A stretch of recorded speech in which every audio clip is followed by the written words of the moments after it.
मेरा स्कूल के दोस्त ने मुझे मिलने के लिए गांव के तालाब के पास बुलाया और मैं जब तालाब के पास गई तो दोस्त ने मुझे तालाब के किनारे ले जाकर मेरे सामान में इंजेक्शन डाल के मेरी चीखें निकाल दिया और 20 मिनट तक दर्द के मारे चीखें निकलती रही। दोस्तों, मेरा नाम रूपा है और मध्य प्रदेश के एक गांव में रहती हूँ। मेरी उम्र अभी 19 साल हो रही है और मैं दिखने में खूबसूरत और जवान दिखती है।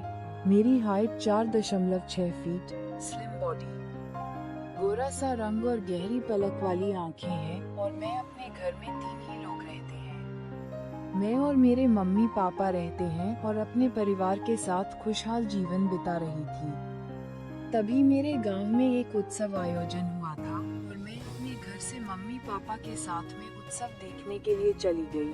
तभी वहाँ पर बहुत सारे लोग आए हुए होते हैं जो कि आयोजन में हिस्सा लिए होते हैं। उसी में एक लड़का आया हुआ था जिसका नाम था पवन। देखने में बहुत ही सीधा साधा और साधारण स्वभाव का था। तभी मुझे पवन का साधारण स्वभाव देखकर पहले ही में प्यार हो जाता है और पवन को भी मेरे से प्यार हो जाता है। तभी कुछ देर रात आयोजन खत्म हो जाता है और सब लोग अपने अपने घर चल देते हैं।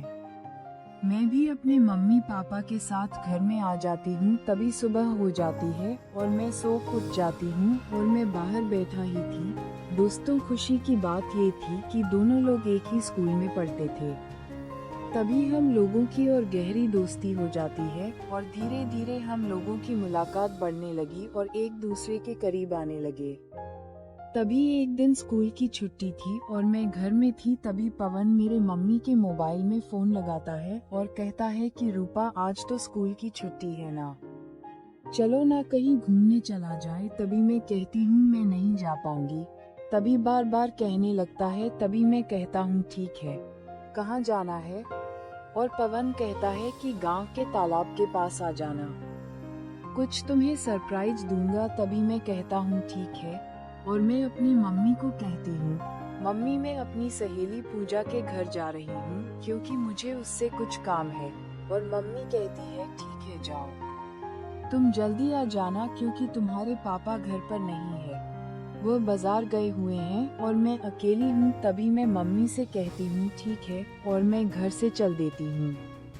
मैं तालाब के पास पहुंच जाती हूँ और देखती हूँ तो पवन तालाब के पास बैठा हुआ था और मैं पवन के पास जाकर बैठ जाती हूँ और मैं कहता हूँ कि पवन, तुम मुझे कैसा सरप्राइज देना चाहते थे? तभी पवन कहता है रुको, सरप्राइज दूंगा ना। तभी दोनों लोग एक साथ बैठकर बातें कर रहे थे और उसी तालाब के किनारे में 2 भैंस घास खा रही थी और वह दोनों घास खाते हुए संबंध भी बना रही थी और हम दोनों उसे देखकर हंसने लगते हैं। तभी पवन कहता है कि उन दोनों में कितना प्यार है ना।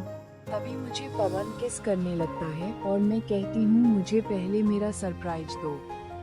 तब किस दूंगी। तभी मुझे पहले पवन सरप्राइज देता है और कहता है कि पहले आंखें बंद करो और मैं आंखें बंद कर लेती हूँ और कहता है ये लो। तभी मैं उसे खोलकर देखती हूँ, मेरा होश उड़ जाती है और उसमें एक सोने की रिंग रहती है और मैं उसे देखकर बहुत खुश हो जाती हूँ। तभी पवन को प्यारा सा किस कर देती हूँ।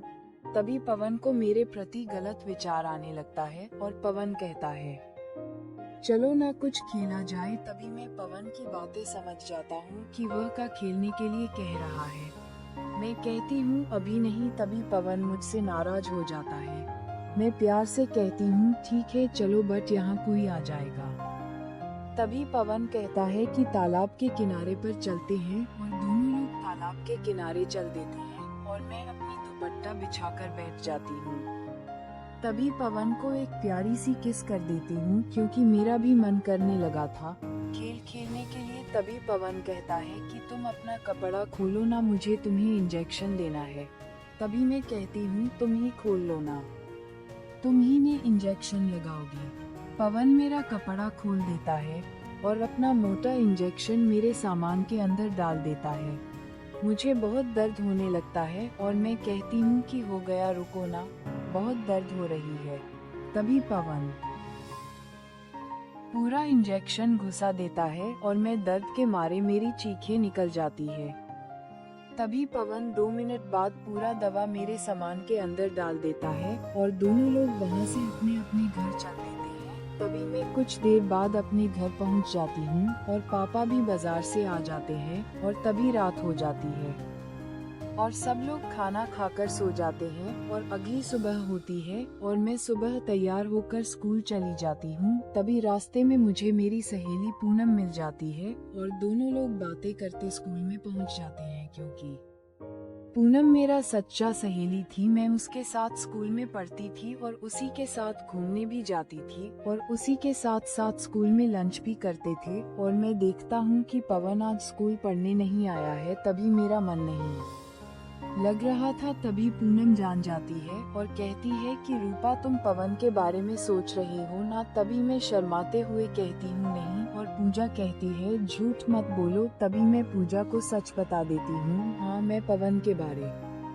में सोच रही हूँ। तभी पूजा मुझे कहती है कि पवन के घर में आज कुछ काम होगा इसीलिए आज नहीं आया है। तभी कुछ दिन बाद स्कूल की छुट्टी हो जाती है और हम दोनों अपने अपने घर चलते हैं। दोस्तों हम लोगों की स्कूल की छुट्टी 3 बजे हो जाती थी। तभी मैं उस दिन स्कूल से जल्दी घर चली जाती हूँ और मैं घर में पहुँचकर तुरंत मम्मी का फोन लेती हूँ और पवन के मोबाइल में फोन लगाने लगती हूँ। तभी कुछ देर बाद पवन फोन उठाता है और उससे मैं गुस्से से खरी खोटी सुनाने लगती हूँ। तभी पवन कहता है सॉरी बाबा गलती हो गई क्योंकि मेरे मम्मी पापा शहर गए हुए हैं इसलिए मैं स्कूल नहीं जा पाया और तुम्हें बताया भी नहीं। तभी पवन कहता है कि तुमसे मिलने का बहुत मन कर रहा है। तभी मैं कहती हूँ कि मेरे घर पर भी कोई नहीं है, आ जाओ क्योंकि मम्मी पापा खेत में काम करने के लिए गए हुए हैं। तभी पवन अपने घर से मेरे घर आ जाता है क्योंकि पवन का घर और मेरा घर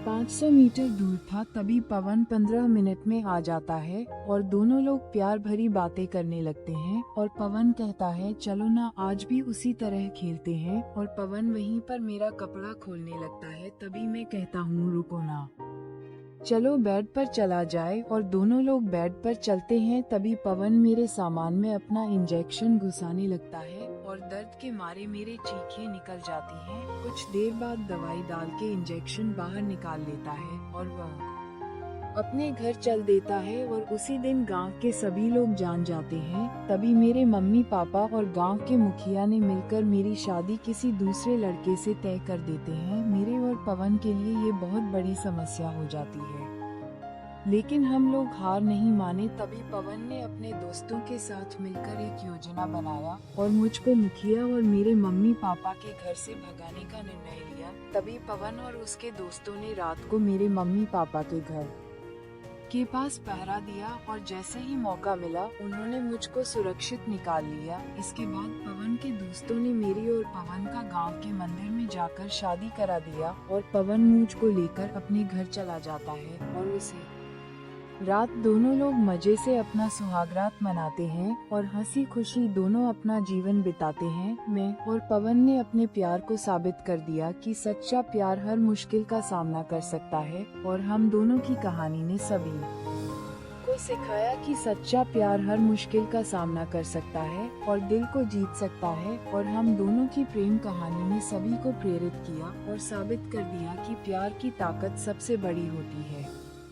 दोस्तों अगर यह वीडियो आपको अच्छी लगी हो तो वीडियो को लाइक एवं चैनल को सब्सक्राइब कर दें। Thank you.